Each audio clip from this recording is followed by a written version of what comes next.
Students, today we are going to discuss central problems of an economy. Every economy faces these problems that we are going to discuss today. Production, distribution, and disposition of goods and services are the basic economic activities. We should know this, that these three, that is production, second distribution, and third one disposition of any goods and services are the basic economic activities. In any economy in any country यही तीन चीज़ होता है. Production होता है, production of goods and services होता है, output जिसको हम लोग बोलते हैं. फिर उसका डिस्ट्रीब्यूशन होता है, मतलब उसको जो है बांटा जाता है. और थर्ड डिस्पोजिशन मीन्स उसका कंजम्पशन. तो ये तीन चीज़ जो है ये कोई भी इकोनॉमिक में एक्टिविटीज़ होता है. In the course of these activities, every society has to face a scarcity of resources. Because of this scarcity, every society has to decide how to allocate the scarce resources. And during these activities, this process, हर एक society जो है एक चीज़ जो face करता है वो है scarcity of resources. इस रिसोर्सेज का स्कार्सिटी को सब कोई जो है फेस करता है, क्योंकि रिसोर्सेज जो है लिमिटेड मात्रा में अवेलेबल रहता है, जो जिसको हम लोग पिछला क्लास में भी बताए थे, इस चीज़ को डिस्कस किए थे. And because of this scarcity every society has to decide how to allocate the scarce resources. और चूँकि स्कार्सिटी रिसोर्स का स्कार्सिटी रहता है, कमी रहता है, इसी के चलते हर एक सोसाइटी जो है डिसाइड करता है कि रिसोर्स को कैसे जो है एलोकेट किया जाए. It leads to following central problems that are faced by every economy: what to produce, how to produce, and for whom to produce. तो central problems of an economy में हम लोग तीन चीज़ को देखेंगे, तीन प्रॉब्लम्स को हम लोग देखेंगे, यानी कि किसी भी सेंट्रल प्रॉब्लम्स को हम लोग तीन पार्ट में बांट देंगे. पहला है व्हाट टू प्रोड्यूस, सेकेंड है हाउ टू प्रोड्यूस, एंड तीसरा है फॉर हुम टू प्रोड्यूस. ये आपका बेसिक जो है मेन प्रॉब्लम्स है. इसको अब हम लोग वन बाय वन डिस्कस करने जा रहे हैं. First, we are going to discuss what to produce. This problem involves selection of goods and services to be produced and the quantity to be produced of each selected commodity.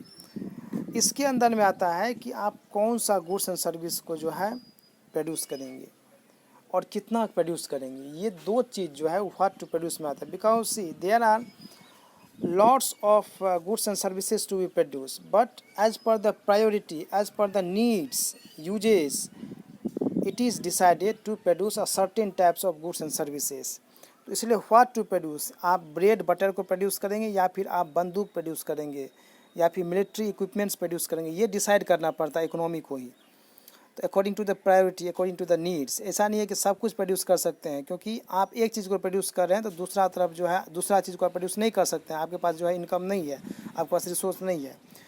तो what to produce में ये आएगा आपको कि क्या क्या चीज़ produce करना है, selection of goods and services, और कितना प्रोड्यूस करना है.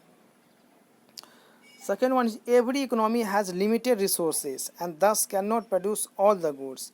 हर एक इकोनॉमी के पास लिमिटेड रिसोर्सेज रहता है, मतलब हम पहले बता चुके कि इनफ रिसोर्सेज रहता नहीं है, और इसीलिए जो है सब हर एक तरह का गुड्स प्रोड्यूस नहीं कर सकता है.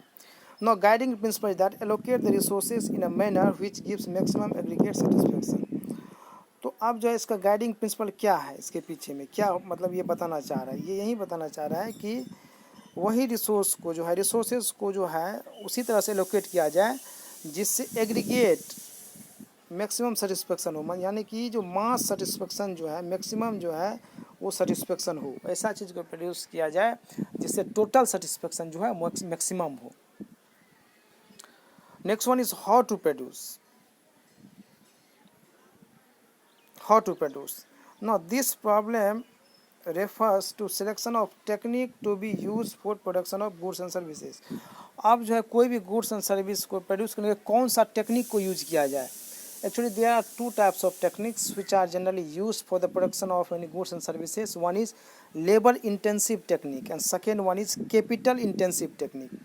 Labor-intensive technique हम लोग उस टेक्निक को बोलते हैं जहाँ पे लेबर का यूज़ किया जाता है गुड्स को प्रोड्यूस करने के लिए या सर्विस को प्रोड्यूस करने के लिए. यानी कि लेबर तो एक्चुअली हर एक गुड्स एंड सर्विस को प्रोड्यूस करने में यूज़ किया जाता है, लेकिन ज़्यादा मात्रा में क्या चीज़ को जो है यूज किया जाता है, ज़्यादा मात्रा में यहाँ पे लेबर को यूज किया जाता है. तो लेबर क्वांटिटी ज़्यादा रहता है और कैपिटल मशीन्स का यूज जो है कम होता है लेबर इंटेंसिव में. दूसरा होता है कैपिटल इंटेंसिव. कैपिटल इंटेंसिव में क्या होता है, मशीन्स ज़्यादा रहता है और लेबर का कम यूज किया जाता है. तो जनरली जो अंडर डेवलप्ड कंट्रीज़ है, जो पुअर कंट्रीज़ है, वो जनरली लेबर इंटेंसिव टेक्निक्स को यूज करता है, और जो डेवलप्ड कंट्री है, जो एडवांस कंट्रीज है, वो जो है कैपिटल इंटेंसिव टेक्निक्स को यूज करता है, मशीन्स को ज़्यादा यूज करता है। क्योंकि यहाँ पे जो पुअर कंट्रीज होता है वहाँ पे लेबर जो है चीपली अवेलेबल रहता है, लेबर सस्ता रहता है, इसीलिए गुड्स को आपको प्रोड्यूस किया जाता है। In labor intensive technique, more labor and less capital used. In capital intensive techniques, more capital and less labor is used. Guiding principle is that combine factors of production in such a manner so that maximum output is produced at minimum cost using least possible scarce resources. तो इसके पीछे जो guiding principal है वो ये है कि आप प्रोडक्शन जो है इस तरह से करें, आप फैक्टर्स ऑफ प्रोडक्शन को इस तरह से इम्प्लॉय करें। फैक्टर्स ऑफ प्रोडक्शन इम्प्लॉय करने का मतलब ये हम कहना चाह रहे हैं कि लेबर एंड कैपिटल का जो मात्रा है, जो आपको प्रोपोर्शन है, वो इस तरह से यूज करें जिससे आपको ज़्यादा से ज़्यादा प्रोडक्शन हो, मैक्सिमम आउटपुट हो और कम से कम खर्च में हो जाए। चाहे आपको लेबर यदि ज़्यादा यूज करने से और कैपिटल कम यूज करने से आपको ऐसा हो रहा है तो आप वैसा कीजिए, या नहीं यदि आपको कैपिटल मशीन ज़्यादा यूज करने और लेबर कम यूज करने से हो रहा है, ये चीज़ अचीव हो रहा है, तो आप वो टेक्निक को अपनाइए और कम से कम जो है रिसोर्स का जो है यूज हो, बर्बादी कम हो। तो ये हुआ हाउ टू प्रोड्यूस। तो हाउ टू प्रोड्यूस में क्या देखें कि कौन सा टेक्निक को प्रोडक्शन में यूज किया जाए, लेबर इंटेंसिव या capital intensive. Next for whom to produce, किसके लिए प्रोड्यूस किया जाए। This problem relates to the distribution of produced goods and services among the individuals within the economy. अब जो गुड प्रोड्यूस हुआ है उसको डिस्ट्रीब्यूट करना है तो किसको देना है, किस कैटेगरी को देना है। पुअर के लिए ज़्यादा हो, रिच के लिए कम हो, या रिच के लिए ज़्यादा हो, पुअर के लिए जो है कम हो।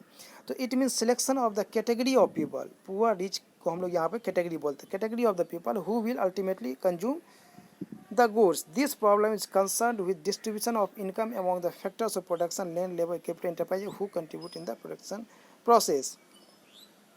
एक चीज़ और आपको याद रखना है कि जो लैंड, लेबर, कैपिटल और इंटरप्राइज होता है ये फैक्टर्स ऑफ प्रोडक्शन होता है। पहले लैंड, लेबर एंड कैपिटल बस 3 ही फैक्टर्स ऑफ प्रोडक्शन होता था, लेकिन मॉडर्न वर्ल्ड में, मॉडर्न इकोनॉमी में फैक्टर्स ऑफ प्रोडक्शन 4 होता है आपको, land, labour, capital and entrepreneurs. Entrepreneurs का मतलब हुआ जो मैनेजर होता है, जो ओनर होता है, जो मैनेज करता है सब कुछ को, उसको भी जो हम लोग को काउंट करना होता है। जो ओनर होता है, जो डायरेक्टर होता है, उसको भी काउंट करना है क्योंकि वही सब कुछ जो है मैनेज करता है, उसका भी जो है कंट्रीब्यूशन होता है।